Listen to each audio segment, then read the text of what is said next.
Hey, it's Joel, and welcome to a very special episode of 3D Printing Nerd, where I have next to me Adrian Bowyer, arguably one of the most important people in the manufacturing industry. Oh, good grief. But the father of reprap, and we're going to get into that and have a little conversation right here on 3D Printing Nerd. Okay, you ready? Mm-hmm. Let's do this. I'm going to give you a fist bump. There it is. Okay. Well, first, I want to welcome you to the East Coast here in the United States, to the East Coast RepRap Festival, which we're both here for. Indeed. It's crazy to think that, arguably, you're the father of reprap. Sort of, yes. But also, we're here at a festival celebrating the reprap community. And this is your first trip, correct me if I'm wrong, to a reprap festival, is that right? In the United States, yes. You've been to other shows. Yes, places in Germany and other things, but yes, yeah. This one, arguably, is going to be a lot of fun because it's going to showcase a lot of what the community is able to do. The first thing I want to ask you, though, is how does it feel to be called the father of this? I mean, there's that famous picture on Wikipedia that has you holding there's the two printers, and one's the parent and one's the child. Yes, with Vic Oliver, yes. But from that, we've come here. How does it feel to be such? It feels very. Part? The feeling is inaccessible to introspection. It's very difficult to put one's finger on it because, of course, it's wonderfully flattering and pleasing, but at the same time, it feels somehow ephemeral and ungraspable and as though it will be gone, which of course it will, as everything goes eventually. But that description that I've just given is the best I can manage, and I apologize because it's not very good. I think it's a wonderful description. So let's start at the beginning, just a little bit. It was back in 2005, correct? That this all started? That's when the project started. I had the idea in February 2004, and I wrote a little paper on it and just put it on my university's website for anybody to read. In fact, I didn't even then think that I was going to do it. I was busy doing lots of other research work at the university and teaching, of course. And I had this idea, and I thought, well, let's write it up, and if someone's interested, they could perhaps take it forward. So I put this thing on the university's website, and then all my colleagues, my academic colleagues, beat down my door and said, why don't you do it? And after about the fifth one who'd said this, I suddenly thought, well, why don't I do it? So I had the idea, but I didn't originally think that I was actually going to be the person to take it forwards. I thought I'd just give it away and see what happened.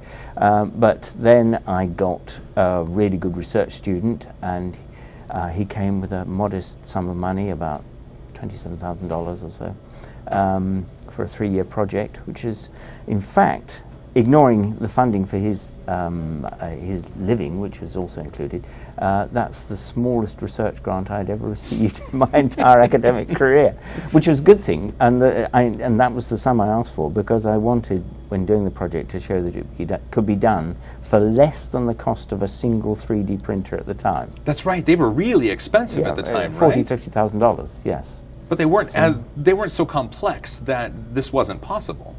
They weren't so complex that this wasn't possible, but of course they were much better engineered than even the current generation of most current generation repraps or 3D printers are, because you could have dropped one off the back of a truck and it would have still worked. Some probably did. Well, quite, yes. The money went into making them solid things which you could put in the Ford Motor Company or Boeing or wherever, and they just keep running for weeks and weeks and weeks, being run by people who didn't have the first idea how they worked. Whereas a reprap machine will run for weeks and weeks and weeks, but only when being attended to by someone who can actually work a soldering iron. So, that's the difference. Okay. Well, I mean, obviously that seemed to have taken off pretty well. Yeah. And at what point in the history of the reprap project, at what point were you like, wow, this is something? Like, did something happen? It was about 2009 when companies like MakerBot, based on it, were getting started, that I thought it was going to go somewhere. When I originally had the idea, I thought it's a machine that copies itself. That's the whole basis of it. Therefore, it's capable of exponential growth. Now, if you've got something that's capable of exponential growth, two things can happen. It can go extinct, or it does grow exponentially. And of course, I had no way of knowing at the beginning which of those two alternatives was the more probable, so I just said 50-50, because that's what you do when you're ignorant. And so when it did take off, as I say, around about 2009, when and Joe Purusha was getting started and people like that, I could see it was going to go somewhere. Then I knew which side that 50-50 coin had landed. That's fun to think about because, like you said, the ignorant choice was 50-50, but I mean, there was a 50-50 shot of this taking off. And I'd argue that the reprap project has changed the world for the better. And I mean, the future looks bright as far as digital fabrication. Like my garage is full of these machines. Schools and educational facilities, STEAM programs, they all use these machines. Yes. So if we look forward a little bit, nowadays, is there anything specific that you're involved in that people know about? Like, are you part of any STEAM programs, or do you advise any educational facilities? You still have RepRap Limited, correct? Yes, we got this little company, which was the way that came about was Ultimaker and all those guys started their companies. And my family were having dinner one evening, and we said, "Oh, everybody else, why don't we found a company?" You know, and so we set up this small company, and it's always remained small because we never wanted it to grow big. Though we did actually have a subsidiary company for a while that did grow big, and that was the RepRap Pro. Yeah, that's right. We decided though that even though we were okay and we didn't lose any money, I'm pleased to say, but we couldn't compete with people like Joe, who had a much bigger scale operation. And so we decided to close that down, and well, we didn't quite close it down. In fact, we sold it to a Chinese company who were interested in some of the stuff we developed and so on. And we gave them basically a load of. We explained to them when we sold it to them, look, this is open source. You can do it. Like, we'd like your expertise as well. So we gave them some of our expertise in that transition. But yeah, RepRap Limited owned that company, but it never got very big itself. And now it's just basically me and my daughter running it, which we do out of a converted stable. So that's right, next to our house. Yeah, that's right. So, it's in a stable where horses would usually be, obviously, but you converted it into a high-tech facility. We did A, clean it, and B, paint it, and I'm glad C, you install some heating. but yes, it was yes. That's where we do our stuff. But I don't do very much educational work since I've retired. I enjoyed teaching. I spent an adult lifetime doing it. But and I enjoy giving the occasional lecture and so on. But I don't. It's not something I want to get involved in regularly anymore. I much prefer either making things or inventing things. Broadly in the area of 3D printing, but not so much the instructional side of things. Oh.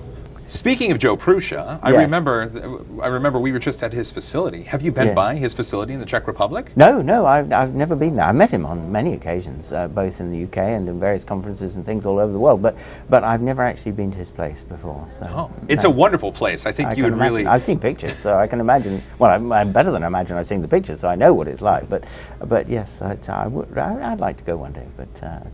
Well, and it's all based upon, obviously, some of the research you did way long ago, which is kind of interesting in itself. Yes. That's that. Well, you asked me what my feeling was about all this some minutes ago, and of course, this sort of thing is incredibly gratifying because, I mean, forget all about the technology for the moment. You know that you've got people earning a living as a consequence.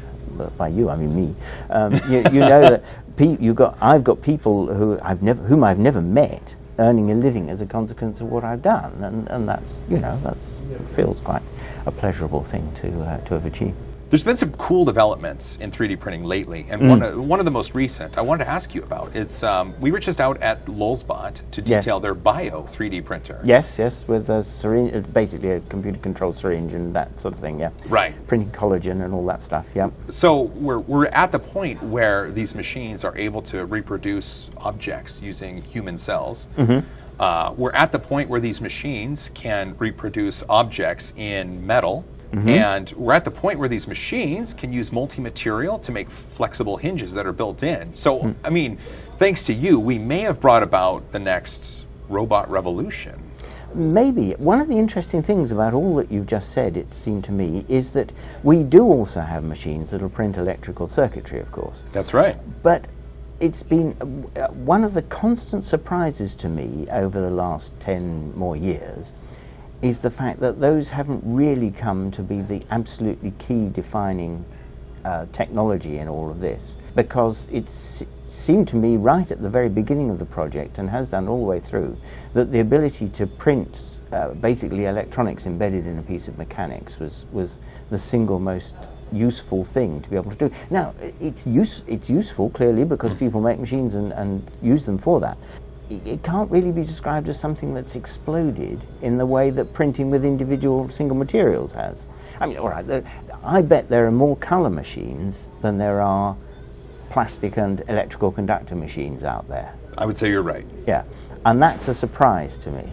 Why is that? Because the ability to print electrical circuitry so enhances the functionality of whatever it is that you can do that, as I say, it's a surprise to me that hasn't it's taken off, but it hasn't gone as far as I expected to. Why do you think? What do you think needs to change in order for that technology to kind of take off? It may be technical. It may be that the conductivity of the materials still isn't quite high enough, though it's getting better all the time, of course. I know that there's a flexible conductive material, but the Yes. resistance along the line, it gets almost unusable past a certain point. Yes, quite, yes. But there are also materials with embedded silver, and silver's fabulously expensive, of course, but there's this rather clever idea where once you've got a 3D printing filament that has dendritic silver, which is very fluffy silver, so it makes lots of electrical contact. Once you've got that sort of filament, you've got a pretty good conductivity, but horrendously expensive. But there's a really clever idea where you take copper particles and then you silver plate them,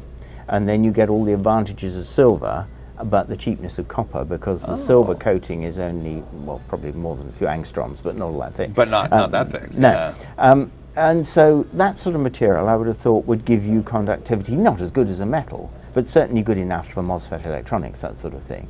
But again, there's some impediment that's stopping it exploding, and I don't know what it is. Don't understand it. So I don't from think a technical point of view. Sorry, go on. Well, I was going to say, so we're not at the point where the robots are going to take over, at least through the use of additive manufacturing. No, I'm not really all that much of a believer in robots taking over anyway. It comes to motivation.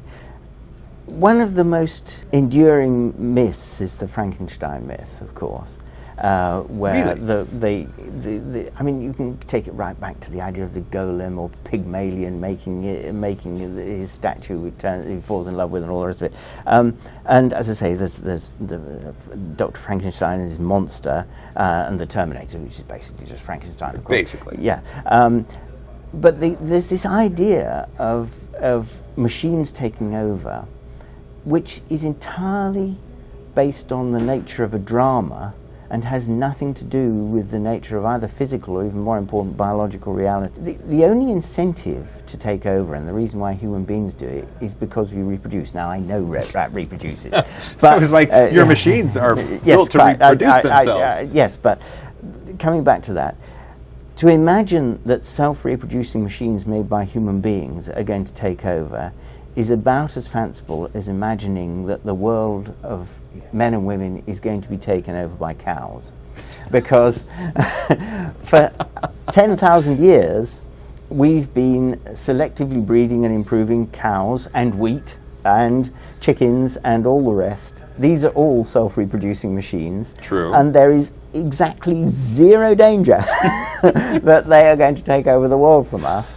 So this idea of a self-reproducing machine, or indeed any sort of human-constructed machine taking seems to me to be entirely fanciful for that very important reason. And of course, the brain of a chicken is far, far cleverer than any AI that we've ever managed to create at all. And chickens aren't that bright, to be honest. Not yet, but I mean, no. We could, well, okay, so then 3D printing with chickens is going to bring about the end of the world. Is that what we're talking about? Well, no, not really, again, because the human brain is an incredibly energy-intensive organ. The only reason it existed, I think the current hypothesis, is because we invented cooking, which is the only way we can get enough calories into us to make the whole thing evolutionarily work. Now, of course, there's nothing particularly special about cooking. Once you've gone to certain intelligence, you can control fire, and then you've got it. But people, of course, have tried selectively breeding animals, I think foxes, for intelligence. And you get to a certain point and it just won't go any further because the energy balance just doesn't work or something. You can't literally take a fox or a rat and selectively breed it and turn it into flowers for Algernon, you know. And so, and I think that the reason for that is that general intelligence, which is what we're talking about, is probably an exponentially hard thing to implement. In other words, to double the intelligence of something requires a four-fold or whatever it might be increase in the resources required for it. And I suspect that we'll begin to discover this once our current AIs start getting closer and closer. I mean, in some ways, of course, our AIs are much cleverer than things that we can do ourselves, in just the same way as a road digger can dig far more than a human being with a shovel. But we don't feel threatened by that any more than the way we feel threatened by Google search, even though Google search knows much more than you or I or any human being who's ever lived. That's a good point. But it doesn't actually know it, if you see what I mean. But it can retrieve it far faster than I can retrieve the name of my cousin whom I haven't seen for 20 years. You know. Well, it can retrieve it, but without any sort of evil intent. I guess. That's really my point. Evil intent comes from reproduction, because motivation has got to come from the desire to reproduce in competition with other things that reproduce.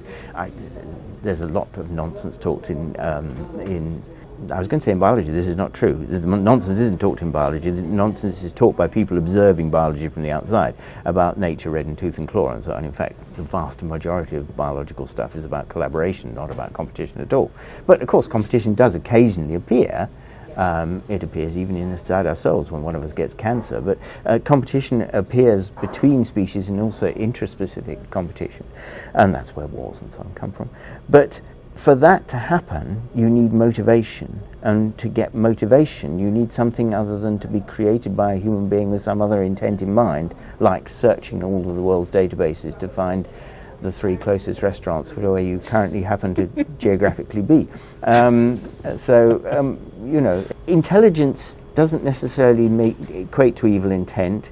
It doesn't even necessarily equate to intent at all, is my point.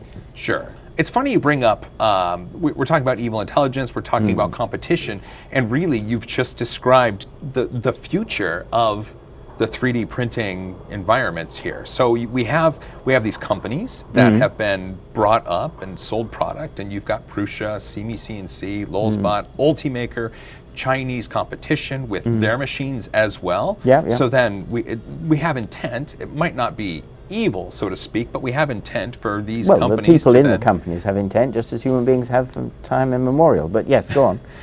So then now, where do you see 3D printing going? Because we have these companies that are growing, and there's intent to grow and possibly collaborate. And so what do we need, especially knowing that that we have these kids in STEAM programs and in school, and there's this knowledge gap. So I feel like we're at this point where knowledge gap is there really?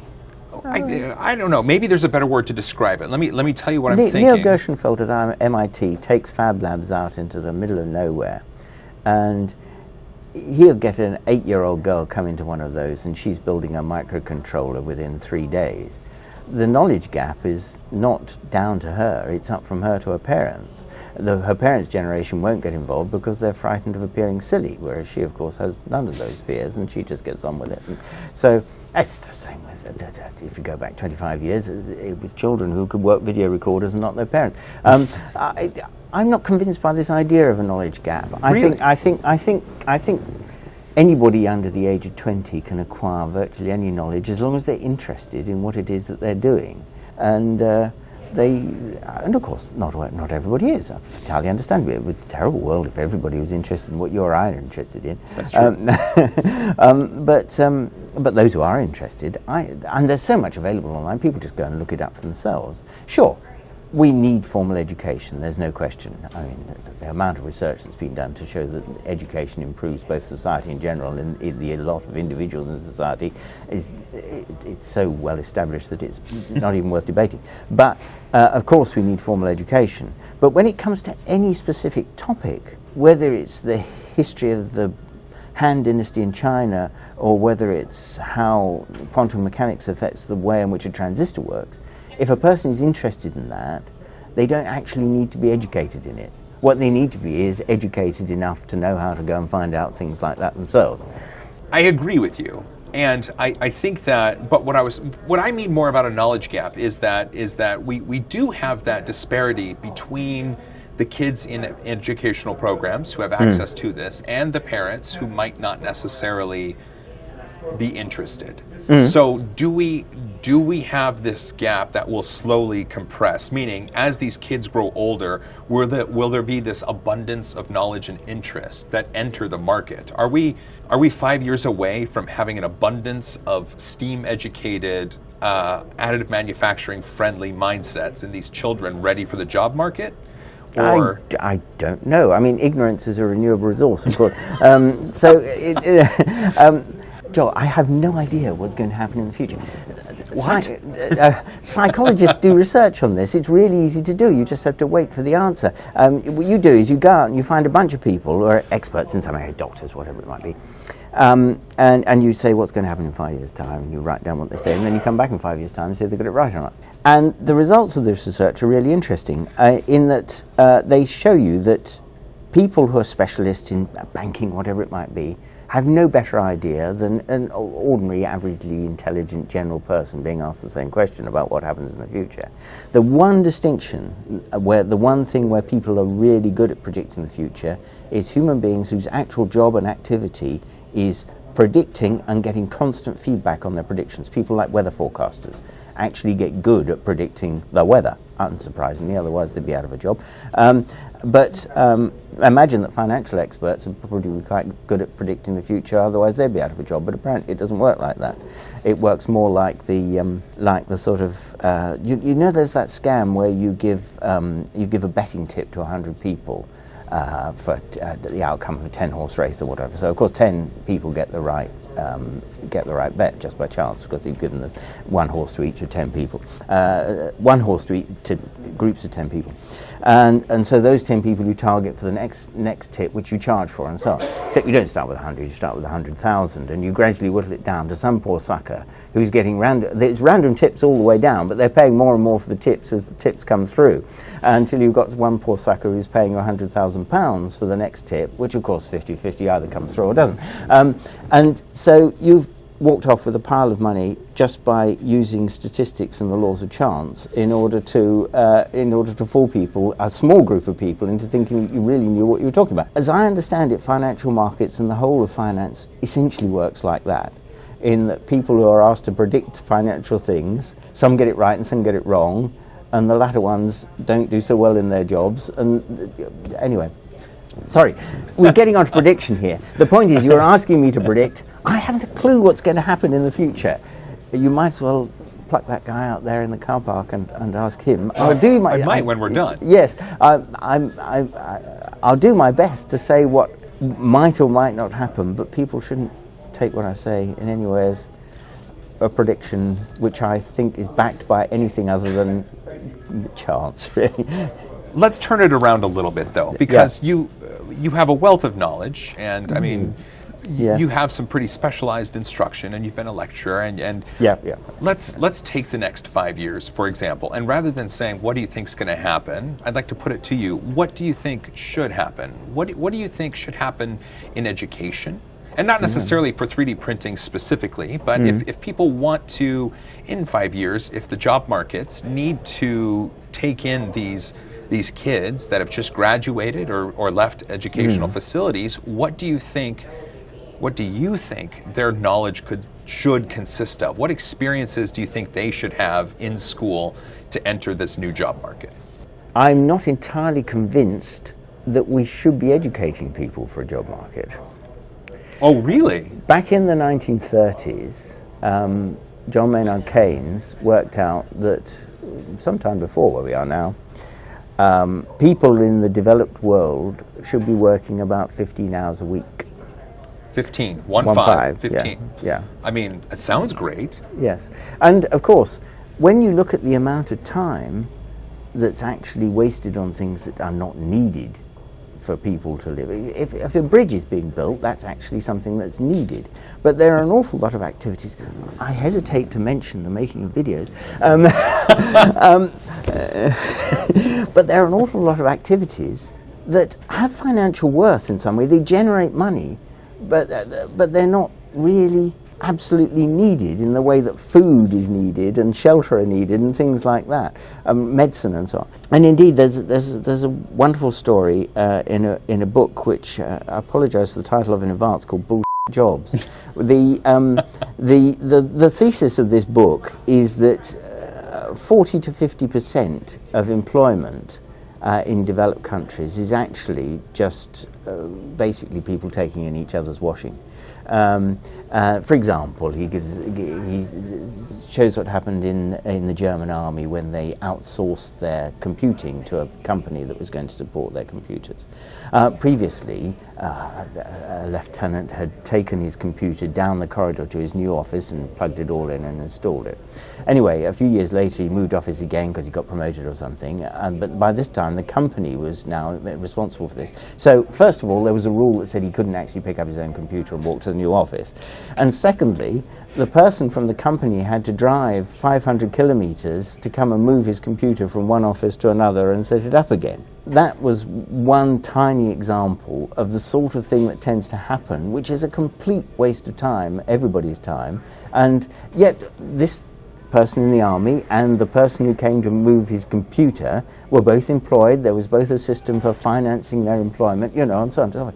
And it seems to me that the world is moving increasingly in that direction, and that Keynes' idea that we only need to work 15 hours for what's actually needed, like getting a doctor to see us or getting some wheat grown so that somebody can make some bread that we can eat in the evening, that sort of thing doesn't actually take an enormous amount of... I mean, you've got to look at agriculture. How many people in the United States are employed in agriculture? I guess it's, 2% of the population or something like that? Mm-hmm. Single most important industry in the entire country. Without it, everybody would be, 300 and however many million people it is, would be starving in a few days. But it's a tiny number of people required to support them in their single most basic need after breathing air and water, which is food. And it's increasingly becoming that way with making things, largely because of the technology that we're discussing. We need fewer and fewer people to make more and more stuff. And when the machines become self-replicating, we're going to need fewer and fewer people still. Ultimately, apart from entertainment, which is important, it's only food and stuff that human beings need. And so I'm not convinced that planning the whole of our education system around the idea of getting as close to 100% employment is necessarily either a sensible idea or even a good idea. Perhaps we should be educating people to live a full and contented life, not working at all. I don't know. Yes, I mean, somebody's got to make the camera, or a machine has got to make the camera. Right. And so, anyway, sorry, go on. Well, what I was going to say, I think that's an interesting viewpoint. I hope that what we're doing here constitutes entertainment, or at least it's more some than education. Entertainment, because we were talking about people finding things out for themselves about the subjects in which they're interested. This is a part of that. You're making a video which is, I hope, entertaining, but also instructive in some way. So, it's adding to the world's knowledge, albeit, or in the case of what's coming out of my mouth, the world's ignorance. You can't say it's entirely pointless activity, even though as a joke I just seemed to imply that a few minutes ago. I don't think it is. And indeed, I don't know, Rubens painted a self-portrait, not on commission, let's say. What was the point of that activity? It had no point in itself, except, of course, for his own internal satisfaction. And maybe subsequently he was able to sell it because it was a brilliant painting. But, there are lots of things that human beings do which are pointless from the point of view of survival or almost anything, but which we do just because we like it. And that's entirely true. Yeah, and that's fine. Well, I enjoyed this, and I really hope you did as well, because this was a fantastic conversation. Before we go, though, I've got two things to ask. Yeah. One, what does Adrian Bowyer have for breakfast? Today, I had cornflakes, which is not exactly imaginative. That's what I tend to have most days. Occasionally I have bacon and eggs, you know. That's that. I accept your answer. That is a Okay. wonderful breakfast. Okay. But two, if there's anything that you'd like to say to the audience out there, perhaps how to find you online or where to go if they'd like more information on you, now's your chance. Yeah, okay. Well, it's very simple. I'm afraid all you have to do is to Google my name and I'll come out at the top of the hits. So that's pretty straightforward. That's all we can really ask for in life. Yes, quite. So, And entertainment and a little bit of lodging and food. yes. So I want to do one of those. Thank you. Thank you. I really appreciate that. And I appreciate it too. It's been a fascinating afternoon. Well, at the end of my shows here, typically I offer my guests a congratulatory high five. Would you be apt for receiving? I can certainly manage that, I think. There we go. There we go. And if you'd like any more information, obviously you can go Google Adrian Bowyer, which I pronounced correctly at this point. Don't forget to hug each other more. I love you all. As always, high five.